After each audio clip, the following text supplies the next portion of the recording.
ಒಂದು ಊರಲ್ಲಿ ಒಬ್ಬ ಹುಡುಗಿ, ಆಕೆ ಪುಟ್ಟ ಮಗು ಆಗಿದ್ದಾಗಲೇ ಪೋಲಿಯೋ ರೋಗ ಬಂತು. ಎರಡೂ ಕಾಲು ಸ್ವಾಧೀನ ತಪ್ಪೋಯ್ತು. ತನ್ನ ಜೀವನ ಪರಾವಲಂಬಿ ಅನ್ಸೋಕ್ ಶುರು ಆಯ್ತು ಆಕೆ. ತಂದೆ ತಾಯರಾಕೆ ಏನ್ ಬೇಕು ಅದನ್ನ ಪ್ರೀತಿಯಿಂದ ಒದಗಿಸ್ತಾ ಇದ್ರು. ಆದ್ರೂ ಸ್ವತಂತ್ರ ಓಡಾಡ್ಕೊಂಡಿರ್ಬೇಕು ಅಪೇಕ್ಷೆ ಇತ್ತಲ್ಲ ಪಾಪ, ಅದಕ್ಕೆ ಅದು ಕನಸಾಗಿ ಉಳಿದಿತ್ತು. ಆಕೆ ಸದಾ ತನ್ನ ಗಾಲಿ ಕುರ್ಚಿ ಮೇಲೆ ಕುಳಿತು ಮನೆಯೆಲ್ಲ ಓಡಾಡ್ತಾ ಇದ್ಲು. ಅವಳ ಮೆಚ್ಚಿನ ಜಾಗ ಅಂದ್ರೆ ಮನೆ ಹಜಾರದ ಕೊನೆ ಕಿಟಕಿ. ಅಲ್ಲಿ ಕೂತು ತಾಸುಗಟ್ಲೆ ಹೊರಗಡೆ ನೋಡ್ತಾ ಸಮಯ ಕಳೀತಾ ಇದ್ಲು. ಕಿಟಕಿಯಿಂದ ಹೊರಗೆ ನೋಡಿದ್ರೆ ಮೈದಾನ ಕಾಣಿಸುತ್ತೆ. ಸಂಜೆ ಆದೊಡನೆ ಅಲ್ಲಿ ಅನೇಕ ಮಕ್ಕಳು ಬರ್ತಾರೆ, ಆಟ ಆಡ್ತಾರೆ. ಹಿರಿಯರು ಮೈದಾನ ಸುತ್ತ ವಾಯುವಿಹಾರ ಮಾಡ್ತಾರೆ. ಈ ಮಕ್ಕಳ ಆಟ ನೋಡೋದೇ ಸೊಗಸು. ಆದರೆ ಹುಡುಗಿಗೆ ಅವರ ಆಟ ಪಾಠಗಳನ್ನು ನೋಡಿದಾಗ ತನ್ನ ಅಸಹಾಯಕತೆ ಬಗ್ಗೆ ಕೋಪ, ಹತಾಶೆ ಉಕ್ಕಿ ಬರ್ತಾ ಇತ್ತು. ಅವ್ರ ಆಟ, ಕುಣಿತ, ಹಾರಾಟ ನೋಡಿ ತಾನು ಅವ್ರ ಹಾಗೆ ಇದ್ದಿದ್ದು ಎಷ್ಟು ಚಂದ ಅಂತ ಚಿಂತೆ ಮಾಡಿ ದುಃಖ ಪಡ್ತಿದ್ಲು. ಒಂದಿನ ಹಾಗೆ ಕಿಟಕಿ ಪಕ್ಕ ಕುಳಿತು ನೋಡುವಾಗ ಹನಿ ಹನಿ ಮಳೆ ಬರೋಕ್ ಶುರುವಾಯ್ತು. ಇನ್ನು ಸೂರ್ಯಾಸ್ತ ಆಗಿರ್ಲಿಲ್ಲ. ಚಕ್ಕನೆ ಆಕಾಶದಲ್ಲೂ ಸುಂದರ ಕಾಮನ್ ಬೆಲ್ಲು ಮೂಡಿ ಬಂತು. ಹುಡುಗಿ ತನ್ನೆಲ್ಲ ಕಷ್ಟಗಳು ಮರೆತು ಅದು ನೋಡೋದು ತಮ್ಮ ಆಗ್ಬಿಟ್ಲು. ಆಕೆ ಮನಸ್ಸು ಸಂತೋಷ ತುಂಬಿಕೊಂತು. ಸ್ವಲ್ಪ ಹೊತ್ತಿಗೆ ಮಳೆ ನಿಂತು ಕಾಮನ್ ಬಿಲ್ಲು ಕರಗೋಯ್ತು. ಹುಡುಗಿ ತಾಯಿ ಕೇಳಿದ್ಲು, ಅಮ್ಮ ಆ ಕಾಮನ್ ಬಿಲ್ ಬಂದದ್ದು ಹೇಗೆ, ಮತ್ತೆ ಎಲ್ಲಿ ಮಾಯ ಆಯ್ತು? ತಾಯಿ ಹೇಳಿದ್ಲು, ಮಗು, ಇದು ಒಂದೇ ಕಾಲದಲ್ಲಿ ಮಳೆ ಮತ್ತು ಸೂರ್ಯನ ಬೆಳಕು ಸೇರಿದಾಗ ಮಾತ್ರ ಕಾಮನ್ ಬಿಲ್ಲು ಸೃಷ್ಟಿಯಾಗುತ್ತೆ. ಇವುಗಳಲ್ಲಿ ಯಾವುದಾದ್ರೂ ಒಂದು ಇಲ್ಲದೆ ಹೋದ್ರೆ ಅದು ಕಾಣೋದಿಲ್ಲ ಅಂತ ಹೇಳಿದ್ರು. ಮತ್ತೊಂದು ದಿನ ಹೀಗೆ ರಭಸದಿಂದ ಮಳೆ ಬಂದಾಗ ದೊಡ್ಡ ಕಾಮನ್ ಬಿಲ್ ಬಂತು. ಹುಡುಗಿ ತಾಯಿಯನ್ನ ಕರೆದು ಅಂತ ತೋರಿಸಿದ್ಲು.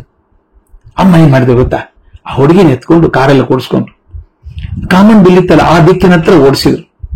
ಊರ್ ಹೊರಗೊಂದು ದೊಡ್ಡ ಮೈದಾನ ಮಗಳನ್ನು ಕೆಳಗೆ ಇಳಿಸಿದ್ರು.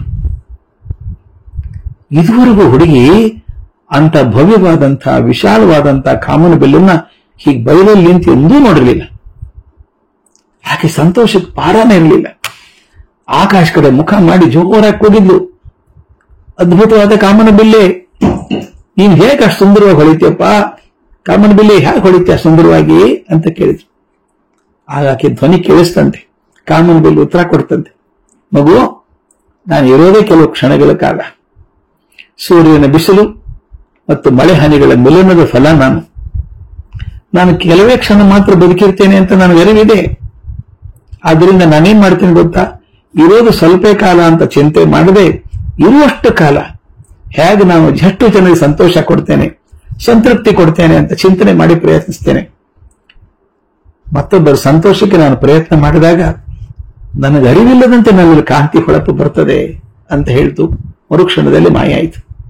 ಎಷ್ಟು ಚಂದದ ಮಾತಲ್ಲ. ಮತ್ತೊಬ್ಬರಿಗೆ ಸಂತೋಷ, ತೃಪ್ತಿ ಕೊಡಬೇಕು ಅಂತ ನಾನು ಪ್ರಯತ್ನ ಮಾಡಿದಾಗ ನನಗೆ ಗೊತ್ತಿಲ್ಲದ ಹಾಗೆ ಮುಖದ ಮೇಲೆ ಹೊಳಪು ಬರ್ತದೆ. ಹುಡುಗಿಗೆ ತನ್ನ ಭಾರ ಕಮ್ಮಿ ಆದಂಗೆ ಅನಿಸ್ತು. ನಾನು ಹೇಗಿದ್ದೇನೆ, ಎಷ್ಟು ಕಾಲ ಇರ್ತೇನೆ ಅಂತ ಚಿಂತಿಸೋದು ಬದಲು ನಾವು ಸುತ್ತಮುತ್ತ ಇರುವಂತವರಿಗೆ ಹೇಗೆ ಸಂತೋಷ ಕೊಡಬಹುದು ಅಂತ ಚಿಂತಿಸಿ ಬದುಕಿದಾಗ ಬದುಕಿನ ಭಾರ ಕಮ್ಮಿ ಆಗ್ತದೆ. ಮುಖದಲ್ಲಿ ಮೂರ್ಣಗೆ ಮೂಡುತ್ತದೆ. ಕಾಮನ ಬಿಲ್ಲಿನ ಕಾಂತಿ ಬರ್ತದೆ. ಸೂರ್ಯನ ಬೆಳಕು ಒಂದು ಭರವಸೆ. ದಯವಿಟ್ಟು ನೆನಪಿಡಿ ಸ್ನೇಹಿತರೆ, ಸೂರ್ಯನ ಬೆಳಕು ಒಂದು ಭರವಸೆ, ಮಳೆ ಒಂದು ಅವಕಾಶ. ಈ ಭರವಸೆ ಅವಕಾಶಗಳು ಸೇರಿದಾಗ ಕಾಮನ ಬಿಲ್ಲಾಗುತ್ತೆ. ಅದಕ್ಕೆ ಭರವಸೆಯನ್ನು ಕಳೆದುಕೊಳ್ಳದೆ ಬದುಕಿದಾಗ ಅಕಸ್ಮಾತ್ತಾಗಿ ಬಂದಂತಹ ಅವಕಾಶ ಭರವಸೆಯನ್ನ ಸೇರಿ ನಮ್ಮ ಜೀವನವನ್ನ ಕಾಮನ ಬಿಲ್ಲಿದ ಹಾಗೆ ಸುಂದರವಾಗಿಸ್ತದೆ. ಆದ್ದರಿಂದ ನಾಳಿನ ಭರವಸೆ ಮತ್ತು ದೊರೆಯುವ ಅವಕಾಶಗಳಲ್ಲಿ ಎಂದಿಗೂ ನಂಬಿಕೆ ಕಳ್ಕೊಳ್ಬಾರ್ದು. ಎಲ್ಲಿವರೆಗೂ ಆ ನಂಬಿಕೆ ಜಾಗೃತವಾಗಿರುತ್ತೋ ನಮ್ಮ ಬದುಕು ಕಾಂತಿಮಯವಾಗಿರುತ್ತೆ ಬದುಕು.